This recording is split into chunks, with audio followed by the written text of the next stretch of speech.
ең біздегі басты тәрбие жаңа біз айтып отқан ұлттық құндылықтардың бастауының бірі осы тойдан басталады. Өйткені мынау 2 сағат 3 сағат болатын тойда қаншама мысалы тәлім аласың. 1 сағат болатын жиынның өзінен, жарты сағат болатын бір кішкентай алқаның өзінен тәлім тәрбие алып кетуің мүмкін мысалы. Өміріңе азық болады. Ал енді ол той 3-4 сағат тіпті 5 сағатқа созылып жатады кей кезде.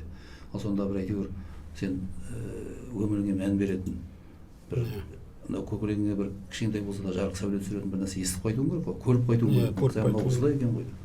Сондықтан тойды қазақыландыру керек, бағытын өзгерту керек. Қанша енді 20 ғасыр дегенмен ол ғасырға лайықтаймыз деп қазақтың тойын өйтіп білдіруге болмайды. Өйткені тәрбиенің бастауында сол біздегі той тұр. Біздің ұлттық құндылықтардың үйісқан жері осы той дейсіз ғой. Әрине. Енді көрініс беретін, көрініс табатын жерлер бар. Сол тойда. Қандай той болмасын? Кәдесіі бар, жөн жоралғысы бар, барлығы сол сақталған сол. Әр өңірдікі әртүрлі шығар, десе де бәрібір тәрбиесі бір ғой. Түбі негізі бір дейсіз ғой. Сондықтан бұл біз ана ұлттық құндылықтармен айналысамыз десек, демек мына тойды жүргізушілерменен де бір белгілі деңгейде айналысу керек деп жатсыз ғой. Бұл ойыңызды құптаймын, өйткені арасында кейбір бүлінген нәрселерді де осы тойдан көріп жатамыз. Кейбір үлгілі нәрселерді де осы тойға барғанда байқап қалып жатамыз. Қаншама мысалға үлкен кісілер енді айтуға да ұят ауыздарымен қазақтың апаларымыз деп. Енді амал жоқ, айтамыз. Оны біз айтпасақ та айтылып жатыр, тіпті көрсетіліп жатыр. Мен соның әлеуметтік желіге салуына да қарсымын. Ол да енді біреудің анасы, отанасы, біреудің әжесі болуы мүмкін, жаңағы билері өзіңіз көріпсіз. Ол енді біздің нағыз осы жаңағы осы тақырыпқа сәйкес біздің ұлттық құндылықтарымызды шектейтін, жоятын, солардың бетін кәдімгі қалың зілдей тұман құсап басып тұратын солар. Ал оның орнына мысалға сол апамыз шығып, киім-кешегін киіп әжеміз болса, жаулығын тартып апамыз болса, бір тәлімді әңгіме айтса, өлең айтса, ән айтса, мейлі әзіл айтса, қазақы қалжыңдар болады ғой кәдімгі. Елдің де ауыздан естиді. Ауылдың айтқыштары деген жеңгелеріміздің айтатын. Соны жаңғыртса сол жол қандай әдемі болар еді мысалға. Ал енді ол жерде мен сол Европадан келген үрдіс дәстүр деп оны ойламаймын. Ол жерде жатып әйелдің аунап, орта жастағы әйелдің апаларымыздың. Ол енді өзінің сондай деңгейі шығар деп ойлаймын. Бірақ көбіне соның мен қынжылатыным соны тамаданың, жаңа асабаның тоқтатпауы. Тіпті осы күліп соған кәдімгі қол соқтырып халыққа. Соны әрі қарай сол жаңағы жалғастыра беруге мүмкіндік жасауы. Міне осы тұрғыдан біз асабаны кінәлаймыз. Ал енді тойдың иелері де өз жерде ұялып тұрады шығар, бірақ енді билеп атқан әйелге, өзінің жаңағы билеп атқан келіншекке, болмаса апамызға тойдың иелері қой мен тойым шырқын бұзын деп айта алмайды ғой. Өйткені көңіліне келеді, туысқаны мүмкін бір жағынан құдағиы болуы мүмкін, бір жаңағы қадірлі қонағы болуы мүмкін шақырып тұрған. Бірақ асабаның толық құқығы бар оны тоқтатуға, артық кетіп бара жатса. Өйткені тойдың тізгіні соның қолында тұр. Өйткені тойдың барлық обал сауабын, тойдың жақсы өтуін асабаға сен тапсырды, соның қолына берді тойдың иелері. Сондықтан ол жауапты, жауапкершілік соның мойнында болу керек. Яғни біз ұлттық құндылығымызды сақтамас бұрын ұлттық болмысымызға кері әсер ететін осындай жаман әрекеттерді, көріксіз нәрселер тыйып алуымыз керек дейсіз ғой. Енді мынадай бір сұраққа көшсек, бағана әңгіменің басында айтып кеттік, осы аналардың әлди айтуына қалай жағдай жасауға болады, әжелердің ертегі айтуына, аталардың қисашыл болуына қандай шаралар қолдансақ болады. Өйткені бұл біздің ұлттық болмысымыз. Осының ішінде біздің барлық салт дәстүріміз, ырым-тыйымымыз жатыр. Осыны біз жалпы халықтық сипат алу үшін не істеуге болады? Бұл кедергі не болып жатыр бізге? Енді кедергі қазір біздегі ең бірінші кедергі біздегі еліктеу солықтаулар.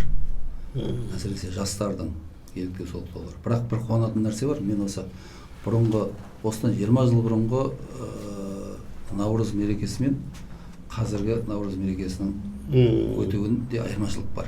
Енді ол кезде де жаман болған жоқ, бірақ қазір шынайы халық түйсініп, біріншісі сол Наурызды қабылдады. Кәдімгі өзінің төл мерекесі ретінде. 89 жылдан бері қарай. Содан бері қарай. Бірінші кезде енді ол былайша жасандылау болып өтеді. Енді біз ауылда да болдық, мынау қалан облыс орталығында, аудан орталығында көріп жүрміз. Ал соның екіншісі киім, қазақы киім. наурызда да наурыздан бөлек мысалға биыл өзім көзім жетті. Наурыздың алдынан бастап анау бір ай 2 ай бұрын қазір жұмысқа да киіп баратындар бар, шапанды жігіттер табылды. Иә, кәдімгі осы костюм сияқты шапандар тігіліп жатыр, костюмі бар, офистік неде тігілген, стильде тігілген киімдер бар, ұлттық тіпті ою салдырып алып. Ол енді бір жаңа жұрттан ерекшеленейін деп жүрген жоқ. Жаңағы бір көрінейін деп. Ол заман талабы солай соған үйреніп кеткен. Костюм үстіне құйып қойғандай шапанды әдемі жарасып тұратын жігіттер бар, қыздар бар әдемі киініп жүрген. Мен соған көңілім қуанады, көңілім тоғаяды соларды көргенде. Өйткені ол наурыз өтіп кеткеннен кейін де киіп жүреді оны. Бір әдемі көрініс көз алдыңда, жақсы. Ал сол наурызда да киетін оны 20 жыл бұрын. Бірақ шапанның иығы шығып тұрып, қол бұлдап, өздері жаңағының ішінде ыңғайсыз сеніп, ақсақалдардың өзі жаңа жатырқап жаңа шапанды. Жатырқан, шалды жатырқап. Қашан шешеміз, наурыз қашан бітеді деп отқан сияқты да енді нашара. Жаңағы жігіттер мен қыздардың өз үстерінде киімдер қолайсыз көріп, ыңғайсыз жүре алмай сөйтіп жүретін. Жоқ, қазір еркін кәдімгі өзін қабылдаған кәдімгі ұлттық киімді жаймен басы басталып жатыр енді. Бұл бір қуанарлық тұсы. Қуанарлық тұсы, иә, бір көңілің тоғаятын шамалы бір сенім оянып келешекке деген. Енді бұл ұлттық киіммен жүру мына 20 жыл шарт емес. Ешкімді өйтіп жаңа саптам етік киіп жүр, басыңа бөрік ки, үстіңе шапан ки, болмаса тымақ киіп ал деп ешкімді жаңағы қинай алмайсың, мәжбүрлей алмайсың. Бірақ ерікті түрде өздері киіп жүрген азаматтарға қуанасың. Негізгі басты біздің құндылығымыз да бұл емес. Басты құндылығымыз бар ғой. Тілден кейін өзіміз айттық, ұятымыз. Ұлттық ұят оянса, ол қалғаны келеді өзіне. Иә, осының айналасында ұят неден болады? Өйткені анау олай болмау керек, қонақты қарсы алмау керек деген сияқты нәрсе. Мен қазақ емеспін ба, мен пәленшенің қызы емеспін ба, мен пәленше бабамның ұрпағы емеспін ба деген ұят бар емес па? Сол ояну керек, сол ояну керек. Сол оянған кезде бұл мәселенің бәрі енді бірден шешіліп кетпеуі мүмкін, бірақ шеті сөгіледі, тарқайды. Сондықтан бізде жаңа әлдиде айтып қалдым. Әлдиде біздің ұлттық болмысымыз. Болмысымыз, былайша нышанымыз. Енді мынау біздің ауыз әдебиетінің, фольклорымыздың басында тұрған құндылығымыз ғой бұл әлди. Мен енді балаларға тақырыбына балаларға арнап өлең жазып жүргеннен кейін осы ұлттық бояуды көбірек сіңірген деп осы этнографиялық өлеңдер жазып жүрмін соңғы уақытта. Мысалға киіз үй, жайлау, бәсіре деген сияқты бұрын ұмытылып бара жатқан осы. Балалардың санасына сіңе беру үшін. Сіңе беру үшін. Оның нәтижесінде көріп қуанып жүрміз, нәтижесі емес. Біз өйткені балалармен. Бұл ана ескі заманға кері тартуға жатпайды ғой. Жоқ, ешқандай оның кедергісі жоқ ескі заман. Біз ескі заман деп қабылдамауымыз керек оны. Ескі заман деп басқа нәрсені айтамыз оған, қазір тоқталамыз әлі. Үзбейік әңгімемізді. Енді мысалға бәсіре деген нағашысының жиеніне, болмаса әкесінің ат жалын тартып мінуге жараған баласына тай мінгізуі, жылқы тай кезінен, құлын кезінен соны ол жауапкершілік ер балаға деген. Мысалға 6-7-ге келген, 7-8-ге келген бала құлын кезінен атты баптап, соның жаңағы құйрық жалын күзеп, соның жаңағы жем шөбіне, соның жем суына, соның тазалығына, соны күтіп баптауына, оны жайып келуіне, барлығын соның мойнына баланың жүктеген кезде, бала 7-8 жастан бастап жауапкершілік беруі, өзін әкесінен биік емес, енді әкесінен сәл төмен, бірақ бір жас болса да соңынан бөкшесін басып жатқан інісінен сәл биік екенін сезінеді. Менде жауапкершілік бар екен ғой. Сол тайдан өйткені ол тай соның тайы. Тай соның тайы. Мына әкесі оған айтады, мынау сенің тайың екен, оған ешкім не келсін, сен не келсін. Өте керемет, өте керемет. Бұның жауапкершілігі сенде күтімі. Осыны баптайсың сен. Ал біздегі қазіргі тәрбиеде балада ешқандай жауапкершілік жоқ. Жаңағы өзіңіз айтып отқандай, ойбай, оны шектейміз, құқығын өйде берме. Әкесінің өзіне шешелері араласып отырады, анасы мысалы, отбасына тәрбиеге. Қой соны ойдық, неғып шектей бермесек, айтасың, оны айта бермесек, оған көп жұмыс істете бермесек. Ол әлі жас қой, бел өйтіп кетеді, бел бүйтіп кетеді деп. Түсінеміз, қазіргі балдардың иммунитеті төмен. Енді барлығы болмаса да көбі. Қара жұмысқа жарамайды, әсіресе қаланың балдарын білесің. Әлеуметтік желіде де жүр, ауылдың балдарының өзі күректі қалай ұстауын білмей, перісінен ұстап жүрген балдар. Самаурын оттығына су құйып деген сияқты. Соның бәрі ауылдан шыққан, болмаса әке-шешелері ауылдан шыққан балдар. бірақ енді баланы ол енді күрек ұстау басқа сол жерде емес, баланы бәрібір ол еңбекке де баулу жерде емес. Қазір технология бар. Баяғыдай жер аударып, отын бұтап, су тасып жатқан жоқ, бәрі үйіне кіріп тұр. Қазір ауылдың өзінде жағдай бар қаладағыдай. Бірақ бәрібір балаға жауапкершілік артылу керек. Ол сезіну керек. Өйткені ол жауапкершілік деген сөз оның болашағы деген сөз. Бір затты болса да жанды жансыз. Соған жауапты қылып балаға тапсыру керек, әсіресе ер балаға. Ал енді мен бір жауаптымын бәріне деген балаларға ғана бөлеңгенсің осыдан бір 10 шақты жыл бұрын. Сол куплет есіңізде болса.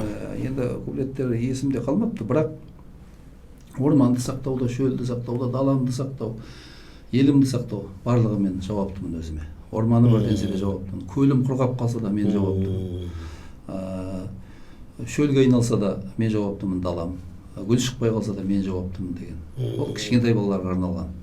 Енді шамалы болса да сол жауапкершілік сезінсін деген табиғатқа жанашырлық, табиғатқа жанашырлық бір жағынан, қоршаған ортаға деген сияқты. Бастысы сол жауап арту балаға жауапкершілік. Сондықтан әлдиде, енді әлдиден басталып тұр ғой, әлди айтатын аналар қазір енді аз шығар, жоқтың қасы шығар. Жоқтың қасы. Енді Бауыржан ағамыздың момышылының өзі айтпай ма, Батыр? Мен жаңағы баласына ертегі айтпайтын әжелерден қорқам, баласына бөбегіне әлди айтпайтын келіне аналардан қорқам деп. Соның болашағын көрем. Сондықтан әлди деген жаңа құрсақтан шыққаннан кейінгі тәрбие ғой. Ананың тілін сіңіру баланың құлағына. Үнін сіңіру, өзінің ұлтының бояуын сіңіру. Сондықтан әлди айтылу керек. Енді әжелеріміз бар шығар, бесік тербетіп отырып, әлди айтып баланы ұйықтататын, уататын, жұбататын. Бірақ негізінен жас келіндерге сол да тәрбие болу керек деп ойлаймын енді. Оны біледі ғой енді, біз айтпай ақ. Бірақ мен де осы әлди тақырыбына бірнеше нұсқасын жаздым. Бар ғой еңбектеріңіз? Бар. Жаңағы өлеңдердің ішінде бар. Әлди тақырыбындағы. Ал енді мына ертегі айтпайтын әжелер, бұған қандай бізге зиян бар? Демесе осы әжелер бізді қалыптастыру үшін не істеуіміз керек? Енді ертегі деген қазақтың өзі ғой. Біз кеше ғана 23 сәуір ұлттық кітап күні деген ұлттық кітап күні атаулы күн ғой. Соған көптеген шаралар өтті осы республика көлемінде. Сонда бір-екі шарасына қатыстық. Сонда енді кітап туралы болғаннан кейін тақырып біздің пікірімізде енді барлығы бір арнаға тоғысады ғой пікірлер. Кітап қой енді тақырып, ортақ тақырып. Бірақ негізінде кітап болмаған кезде де қазақ болды ғой. Қазақ тәрбиеленді. Енді кітаппен тәрбиеленейік, идеология болған шығар кезінде, сөйтіп әңгіме көп қой. Бірақ кітаптың жоқ кезінде де қазақтың былай жеткен өте аз кезінде, оқымаған кезінде. Бұл өйткені ол кезде кім болды кітап? Ол кезде кітап атасы мен әжесі болды. Ертегі айтты, қисса айтты, жыр айтты. Балаға сол сөйтіп өсірді, сол тәрбиемен. Ертегі деген енді әдебиеттің бастауы ғой. Бастауында тұрған нәрсе ғой. Ертегі оқымаған ұрпақ бар ғой. Ол әдеби кітап оқымайды. Ертегі тыңдамаған, анау әжесінің қойнында жатып, атасының мейлі әкесінен ертегі тыңдап өспеген қиялданмайды дейсіз. Қиял қалыптаспайды олар. Ол неғайбыл оқып кетуі де мүмкін шығар бір белгілі жағдайларға байланысты, мәжбүрлікке байланысты.